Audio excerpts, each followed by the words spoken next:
Hey guys, thanks for stopping in. This week we have a maintenance video for you. It's part one of a two-part series. In part one, we're going to be cleaning and maintaining our holding tanks as we normally do. In part two, we've hired Clean Tank to come out and do a professional cleaning on our tanks. Greg Cash with Clean Tank Mobile on the Go number 6 is going to be stopping by. He's an ex-school teacher, so he'll give us a pass or fail grade. So come on along, we'll see how we do. And don't forget, if you haven't already, give us a thumbs up, hit that subscribe button, and ring that bell so you don't miss a single episode. We're at the Grand Design National Rally. We're actually a day after the rally, and we're going to have our tanks cleaned. Clean Tank is going to come over and clean them out for us. So I thought, you know, we've not had our tanks ever cleaned before professionally, so I thought I would have them done. I thought I would go ahead and clean out our tanks now and backwash it and everything like we normally do. Then I'm going to have them clean them, and then we'll see what actually comes out and see how imperative it was, because our sensors don't work exactly right, so I'm hoping that they can get them to work. And let's see what happens. All right, we got the sewer hose all connected. Got the handle pulled. Drain. Go ahead and start the backwash.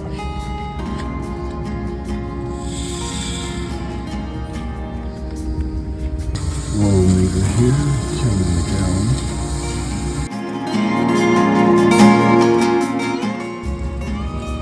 It's running clear, just free flowing, but that doesn't mean that everything's out of it.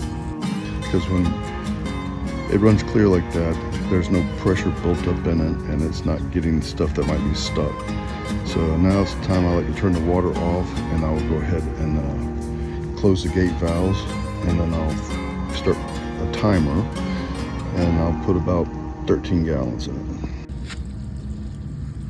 Zero this back out, turn the water back on.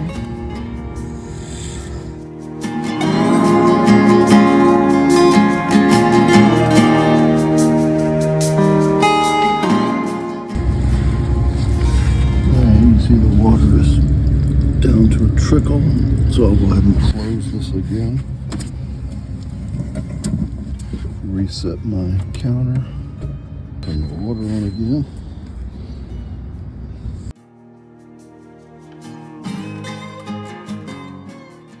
You can see up to the 2/3. I got a little more dirt coming out of it. All right, we're down to a trickle. Zeroed this out. There's a valve.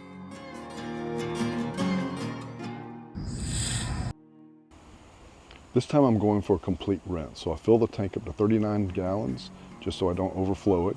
And then I will turn the water off and pull the valves. Even after the full fill, you can see that the water's coming out dirty. So it's definitely time to have the tanks professionally cleaned.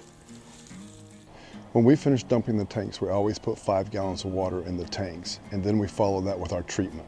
For our tank treatments, we use a combination of pine sol and calgon. There are a lot of other alternatives out there, and we've tried many of them. But the pine sol and calgon seems to be the most effective and affordable for our situation. I can give you the actual recipe if you're interested. Just leave us a comment in the comment section below. Regarding maintaining your gray and your black tanks, there's always one rule to remember. Water, water, water. Water is crucial to the maintenance and health of your tanks. Not just when cleaning either. When using the bathroom, you should follow any solids with at least a bowl full of water. On our toilet, there's a line molded into the basin, and if we fill the water up to there, that's a gallon of water. I hope you found this video helpful, and if you did, don't forget to give us a thumbs up, subscribe, and ring that bell so you don't miss a single episode.